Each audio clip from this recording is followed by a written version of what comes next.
He didn't ask their names, he just told them to run. The buckboard came off the road about a quarter-mile past the Harker Creek crossing, and I heard it before I saw it. A sound like a wagon tongue snapping, then the high, thin squeal of children. I was sitting outside Nettleback's feed store with a cup of coffee going cold in my hand, watching the dust from the road settle the way it does in late October when the air's got no wind to carry it. My eyes had been giving me trouble since July. Cataracts, Doc Tilson said. The left one milky enough that I'd started tilting my head without noticing, trying to find the clear part. I was 62 years old and I was sitting outside a feed store in Cutter Springs, Wyoming territory, and I had no horse, no badge, and no particular reason to move. But I heard the children. I set the cup on the bench rail and walked toward the sound, and what I found when I got to the crossing was this. A wagon with the near rear wheel cracked clean through at the hub, tilted hard to the left and half into the ditch. 4 children, youngest maybe 4 years, oldest maybe 11, standing in a cluster at the side of the road with the flat, stunned look of people who just understood something. And a woman on her knees in the dirt beside the wheel, not crying, just examining the brake with her hands the way you do when your eyes can't believe it, and you need your fingers to tell you the truth. She heard me coming and stood up fast. Her hand went to her coat pocket. I stopped walking, put both hands out to my sides, slow and visible. "I'm not anybody," I said, "just heard the noise." She looked at me for a moment, trying to read me, which was fair. She was maybe 45, dark hair under a gray bonnet, a face that had some weather in it and some grief in it, but still square and steady. Good jaw. The kind of woman who'd made hard decisions before and expected to make more. "Wheel's gone," she said. It wasn't an accusation, it was just what it was. "I can see that," I said, and then, because I couldn't quite help it, "the hub cracked or the spokes." "Hub," she said. "Then it's not repairable out here. You'd need the smithy in town." I looked up the road. "Cutter Springs is about 3/4 of a mile back. We can walk it." She looked at the children, then back at me. Then at the wagon, as if she was doing some calculation that involved more than just the distance. "I've got things in the wagon I can't leave," she said. "What things?" She was quiet for a second. "Papers, a cash box, and the children's belongings." I looked at the wagon again, then at the sky. It was maybe 2 in the afternoon. No weather coming, but the temperature would start dropping by 4. "Then we unload what matters, carry it in, and I'll send Hector Naves from the livery back with a mule to drag the wagon. He's reliable." I paused. "My name is Calhoun Briggs. I spent 12 years as deputy marshal in this territory before my eyes started going on me. I'm telling you that so you know I'm not a stranger to putting myself between trouble and people who don't deserve trouble." She held my gaze for a long moment, deciding. "Clara Voss," she said, "these are not my children. I'm taking them to their uncle in Laramie. Their mother was my friend." She said it plain, like a contract read aloud. "She died in August. The uncle doesn't know we're coming." I nodded. "All right," I said, and I started unloading the wagon. Her name I'd have to earn, I suppose. She gave it to me, but she didn't give me much else that first hour, and I didn't ask. There were things in that wagon I hadn't expected: a small crate of books, a sewing kit the size of a traveling trunk, a wooden box with a brass latch that she lifted herself and carried under her arm without putting it down. The cash box, I guessed, or the papers, probably both.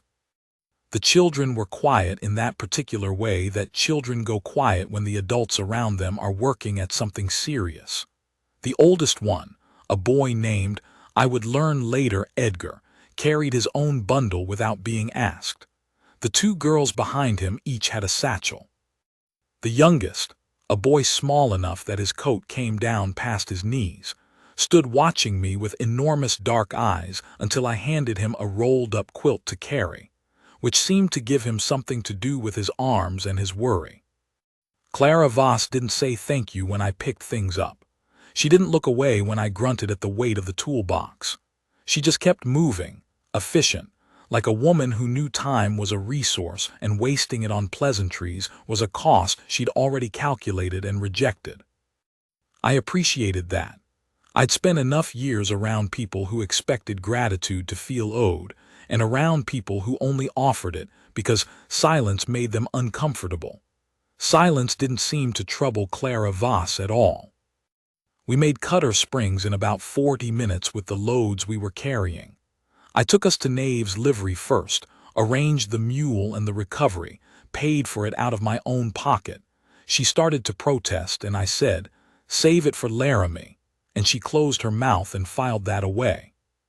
Then I walked them to the Meridian Hotel, which was the only place in Cutter Springs that would take a woman traveling with 4 children, without wanting a husband present as proof of respectability. The woman at the front desk was Odette Marsh, 60 years old and broad as a doorframe, and she knew me from the years I'd spent working out of the marshal's office 2 blocks over. She looked at Clara Voss, looked at the children, looked at me. "You vouch for them, Cal?" "I do," I said. She gave them the 2 rooms on the 2nd floor that shared a connecting door. I stood in the lobby while they went up, not sure what I was waiting for. I'd done what needed doing. The wagon would be retrieved. They had shelter. They were safe for the night. I was about to leave when Clara Voss came back down the stairs alone. She stood in front of me and said, "How much did you pay Hector Naves?" $2. She reached into the pocket of her coat and held out 2 silver dollars. I looked at them. "You don't owe me anything." "I owe you $2, she said, "and I always pay what I owe." I took the coins because I understood what she was doing. She wasn't going to be in debt to a man she'd just met, and the fastest way to offend her would be to make her feel like she was. I pocketed them. "You need anything else tonight?" I asked. "No," she said, "but I would like to buy you supper if you're willing." I was willing. The Meridian had a small dining room off the lobby, round tables with oil lamps, a menu chalked on a board that hadn't changed in 3 years. The children ate at a separate table, Clara's idea, not mine. She said they needed to learn to sit at a table and speak quietly and not interrupt adults, and she said it without apology. And when the youngest one started to look mournful, she gave him a look that was not unkind but was absolutely final, and he straightened up and picked up his fork. She told me about Rachel over supper. Rachel had been a school teacher in a town called Worden, about 60 miles north of Cutter Springs. Husband died the spring before last, mining accident, company fault, settlement that barely covered the funeral. Then Rachel herself, August, quick. Fever that took her in 4 days. She made me promise, Clara said. She was eating. She didn't stop eating to talk, which I also respected. 3 years ago she made me promise, before the husband even died, before there was any reason to think she'd need it. She just looked at me one afternoon over coffee and said, "If something happens to me, Clara, you'll see to the children." "And you said yes." I said yes. She lifted her coffee cup. I didn't think she'd ever need it. "People never do," I said. "No," she looked at the children's table. Edgar was cutting the small one's meat without being asked. "They're good children. They've been good through all of it. That's what makes it harder, actually, when they're good."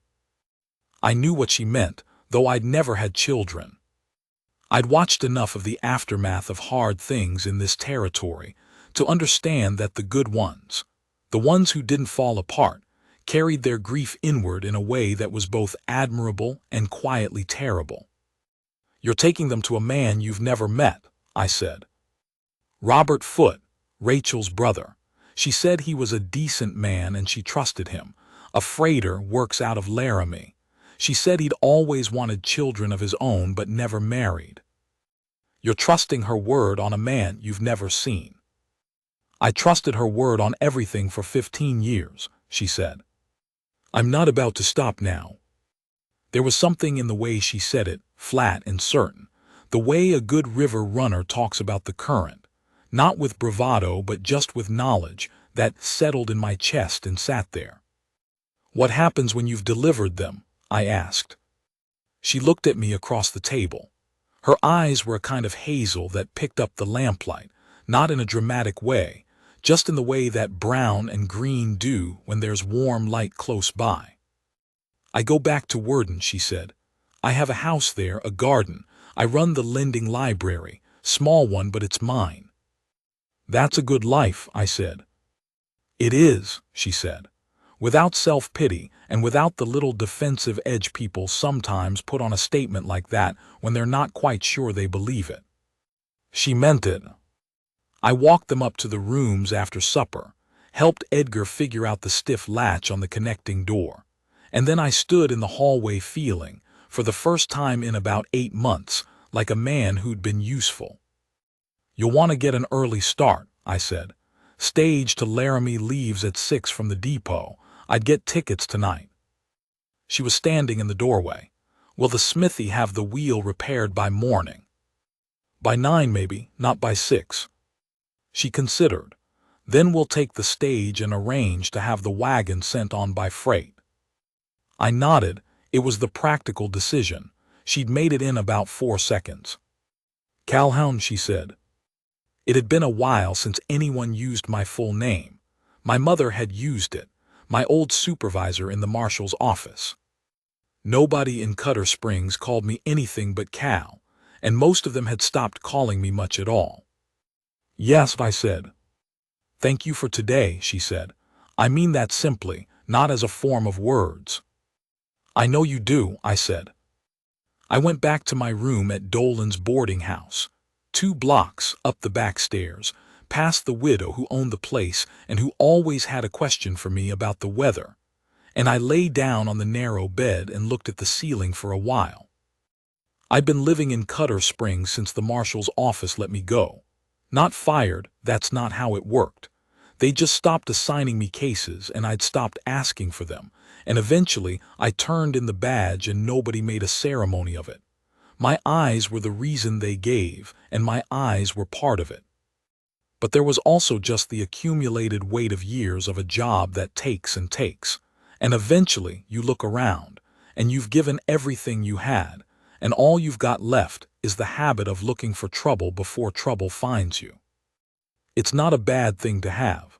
The habit keeps you useful in a certain way, but it's not the same as a life. I thought about Clara Voss, which I had no particular right to do. I thought about the way she'd stood up from the dirt beside that broken wheel and faced me without flinching, the way she'd handed me those $2 silver not out of coldness, but out of a kind of clean self-respect that was its own warmth. The way she'd looked at those children at the table and known exactly what each one needed and given it to them quietly, without making it a performance. I thought about being 62 years old with one good eye and a room in a boarding house, and a cup of coffee that was always going cold. Then I stopped thinking about it because there was no use in it. She was leaving at 6 in the morning and I was staying in Cutter Springs, which is where men like me stay. I was at the stage depot at 5:45. I don't entirely know what I intended to tell myself I was doing there. I'd half-constructed a reason. I knew the depot manager, Arlen Hobbs, and I sometimes stopped by in the mornings to talk, and it wasn't unusual. That's what I told myself. I had my coat on and my hat, and I was drinking the coffee I'd brought from the boarding house kitchen, and I was standing near the hitching post in the gray, early light when the Meridian door opened, and Clara Voss came out with 4 children arranged around her like planets. She saw me and stopped. She didn't say anything for a moment. Then, "You came to see us off." "I came to talk to Arlen," I said. She looked at me. "And to see you off," I said. The corner of her mouth moved. Not a full smile, but the motion that comes before one, when a person is deciding whether to let it happen. I bought their tickets while she settled the children near the stage. The coach was already hitched, 4 horses, the driver up top stowing a mail crate. Edgar helped the smallest one up the step. The girls arranged themselves without being told. When I brought the tickets back, She was standing beside the coach door. "You don't have to do this," she said. "I know," I said. "Take them." She took the tickets. She was quiet for a moment, and then she said, without looking at me, "How long has it been like this for you? The waiting?" I wasn't sure how she'd seen it. Most people didn't. "About a year," I said, "since they asked for the badge back." "What did you do before?" "Deputy Marshal, 12 years. "And before that?" "Ranch hand. A few years riding for a cattleman up by the Montana line. Before that, the war." I paused. "I've mostly been useful to other people my whole life. It's a strange thing to stop." She looked at me then, full on. The way she'd looked at the broken wheel, hands-on and honest, and not flinching from what she found. "You weren't waiting," she said. "You were just in between." I didn't say anything. It was the kind of thing that didn't need answering. The driver called the 5-minute mark. The youngest boy had fallen asleep already, against Edgar's shoulder. Incredible children, the way they can sleep. And the girls were watching me through the coach window with the frank curiosity of children who haven't learned yet to pretend they're not watching. Clara Voss held out her hand. I shook it. It was a firm grip, dry, warm. She held on a moment longer than a handshake requires. "If you ever find yourself in Worden," she said. "I don't have a horse," I said. "I know." She let go of my hand. "Buy one." She climbed into the coach. The door closed. Arlen got the door latch set and the driver clucked the team up and the stage rolled out of the depot yard and down the main street and then around the bend past the assay office, and that was that. I bought a horse. It took me 3 weeks because I wanted the right one, and I didn't have money to waste on the wrong one.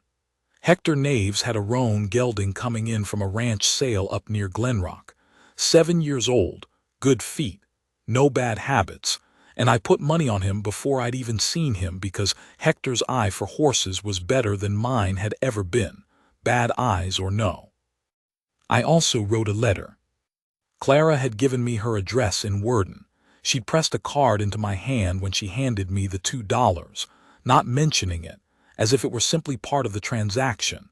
And I wrote to say the wagon had come through in good shape, which was true, and that Hector's boy had delivered it to the freight office as arranged, which was also true. I said nothing beyond that. I was not a man who wrote letters, and it showed. She wrote back in 11 days. Her handwriting was precise without being fussy, the kind that comes from years of keeping records. She said the journey to Laramie had gone without difficulty. She said Robert Foote had come to the station himself to meet them, and that he was exactly as Rachel had described. A large, quiet man with a red beard who'd stood on the platform and looked at the children for a long moment without saying anything, and then knelt down to their level with his hat in his hands, which Clara seemed to consider the decisive proof of his character. She said the youngest boy had taken to him immediately. She said she was back in Worden. She said the garden was finished for the season, but the library was busy. She said, "I think about what you said, about being useful to other people your whole life. I think that's not a bad thing. I think some people are made for that and some people run from it. You shouldn't be ashamed of the kind of man it made you." I read that sentence twice. Then I folded the letter and put it in my coat pocket and went to see about the roan.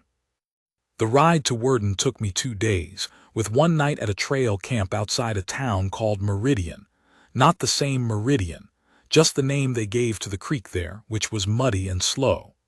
The roan was a solid animal, not fast, not showy, just a horse that went where you pointed him and didn't argue, which was about all I needed. I hadn't been on a horse for 8 months. The first few miles I was stiff in a way that made me feel every year I'd lived in a single extended expression of ache, but by the afternoon of the first day I'd loosened up enough to be comfortable, and by the second morning I'd remembered what it was to belong in a saddle. The body holds things. It knows things the rest of you forgets. I wasn't sure, riding into Worden, what I was going to say. I knew what I was riding toward. A woman I'd spent 4 hours with, spread over one afternoon and one supper, who'd given me back $2 silver with a precision that meant something, and who'd said buy one like she meant it and I'd better, or it would reflect poorly on us both. I wasn't riding in with a declaration. I wasn't that kind of fool, or anyway I was trying not to be. I was riding in as a man with nothing particular to offer except that I was still capable of being useful, and I had found in those 4 hours someone whose company I didn't want to leave. Worden was a small town, maybe 400 people. Main Street with a church at one end and a grain elevator at the other, everything between. The lending library was easy enough to find, a converted storefront with a hand-lettered sign, Worden Lending Library, Miss CVOSS Librarian, books in the window, a potted plant on the sill, dead for the season, but there. I tied the roan at the rail and went in. She was at the back of the room, reshelving from a cart. She heard the bell on the door and turned, and when she saw me she went still for a moment, not startled, not alarmed, just that thing people do when something they hadn't let themselves expect shows up in front of them, and they need a second to let it be real. "You bought a horse," she said. "Hector Naves picked him out," I said. "I trust his judgment." She looked at me. I looked at her. "He's a good judge," she said. "I'm going to tell you what happened after that the way it happened, which is slowly, and which is none of your business in the particulars. That's the nature of the thing. Some of it belongs just to us. What I'll tell you is this. I didn't stay in Worden right away. I went back to Cutter Springs, sorted out my affairs there, such as they were, which was mostly settling with the boarding house and informing Odette Marsh at the Meridian, who said, "About time," with the air of a woman who had not been consulted and had opinions. And then I came back to Worden in December, with the roan and 2 saddlebags and not much else. Clara had a spare room in her house, which she offered with the same plain practicality she'd offered supper that first night. No fuss, no performance. Just, the room is there and the cold is coming and I expect you'll be useful. I was useful, I'll tell you that much. The house needed work, a section of fence at the back that had heaved in the frost, a chimney flue with a brick gone crooked that smoked whenever the wind came from the north. I fixed what I could see to fix and I asked about what I couldn't find, and Clara told me about the rest of it, the accumulated small failures of a house that had been hers alone for 7 years, and we worked through them the way you work through things when you've both got the same patience and neither of you needs to talk about it too much. The library I got to know over time. I'm not a man who reads much. I can read, I read fine, but I was never a reader in the way Clara was, the way the whole room around her was, the way every spine on every shelf seemed to have some story about how it got there that she could tell you in the right mood. But I could fix the shelving when it wobbled. I could be there to help carry boxes when the book donations came in. I could sit at the table near the window in the afternoons with a cup of coffee and watch her help the ranchers' kids find things they needed. And I discovered that watching a competent person do the thing they're good at is one of the quieter pleasures still available to an old man. One morning in February, cold, the kind of cold that had texture to it, got in around your collar no matter what you did. I was splitting wood out back when she came to the door of the house and stood there looking at me. "Edgar Foote wrote," she said. I put the maul down. Edgar was 11 years old and already writing letters, which did not surprise me. "He says Robert took him fishing before the freeze," she said. "He caught a brook trout about this long." She held her hands about 8 inches apart. "He said he wanted to tell me, because he thought I'd want to know." I looked at her standing in the doorway with the cold light on her face and the letter in her hand, and she was smiling. A real smile, not the restrained almost smile she'd given me at the depot, the kind that takes over a person's face when they're not watching it. She saw me looking and the smile changed, became aware of itself, but didn't stop. "Come inside," she said. "Coffee's hot." I picked up the maul and set it against the chopping block and followed her in. The kitchen was warm. She poured the coffee and we sat at the table across from each other, and she read me the rest of the letter, and I listened to the children's news. The smallest boy was adjusting. The girls were in school. Robert Foote had built a shelf in the front room for the books Clara had sent ahead with them.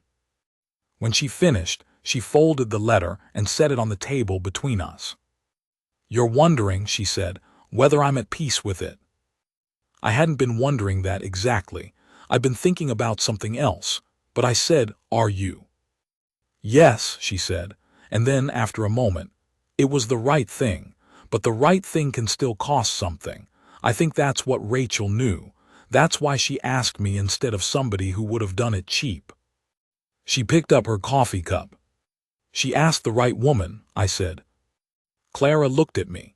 The light through the kitchen window was the flat gray light of February, the kind that doesn't flatter anything, that just shows things as they are.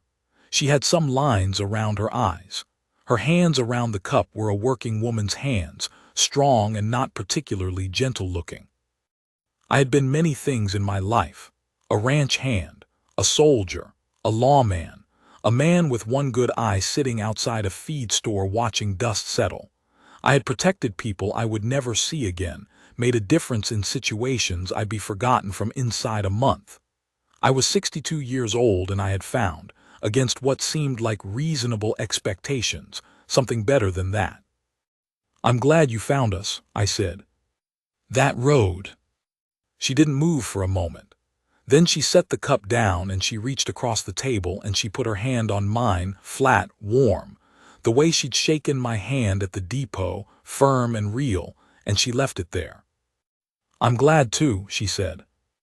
Outside, the wind came off the north the way it always does in February, and the kitchen was warm, and I did not look away. "I'll tell you the last thing, and then I'll be done. There's a man named Dolph Keene who runs the feed store in Worden. Big man, not mean, just the kind of loud that mistakes itself for friendliness. He'd watched me come and go around town all winter, watched me at the library, watched me fixing Clara's fence, watched me tie the roan at her rail on Sunday mornings. He's the kind of man who eventually says something about things he's watched for a while. It was March.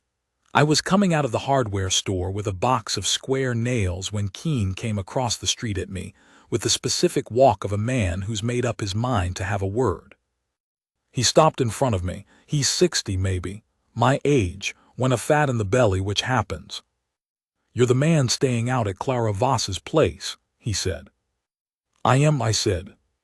"Spent 12 years deputy marshal, somebody told me." "More or less." He looked at me for a moment. Then he said, "She's a good woman, Clara, best we've got in this town, you know that." I shifted the box of nails. "I know that," I said. He nodded once, the way men do when they've decided something's settled. "All right," he said, and walked back across the street. I stood there a moment, box in my arms, watching him go. I wasn't sure if that had been a warning or a welcome, or some combination of the two that only men of a certain age and type can produce. Maybe it didn't matter. Maybe the important thing was that Dolph Keene, who'd watched me all winter, had looked at me and decided I was the kind of man you say something to, rather than something to be said about. That meant something to me, more than it probably should have. I went back to Clara's and fixed the shelf in the back hall that had been listing since January. And when she came home from the library at 5 o'clock, I was at the stove with her soup going, and she came in and set her bag on the chair, and stood there for a moment with the smell of the cold still on her coat. "That smells good," she said. "It's your recipe," I said. "You left the card." She looked at the pot, then at me. Then she hung up her coat and came and stood beside me and looked into the pot and said, "You added pepper." "I added pepper." "Good," she said. "I always forget to add it." She stayed there beside me, close enough that I could feel the warmth of her coming back, and we stood in front of the stove together with the soup going, and the evening coming in dark at the window, and outside the first real snow of late spring was starting to come down, which is the kind of thing the territory does to you when you've almost stopped expecting it. I was 62 years old. I had been useful my whole life, and now I was being useful again in a kitchen to a woman who deserved someone steady and had chosen me to be that. That's not a small thing. That's about as large as a thing gets. I put the lid back on the pot, and I didn't say anything, because there was nothing that needed to be said that the room didn't already know. The snow came down. The soup was ready when it was ready. The lamp on the table made the kitchen the only light on the block, and out through the window the street was white and quiet and entirely ours.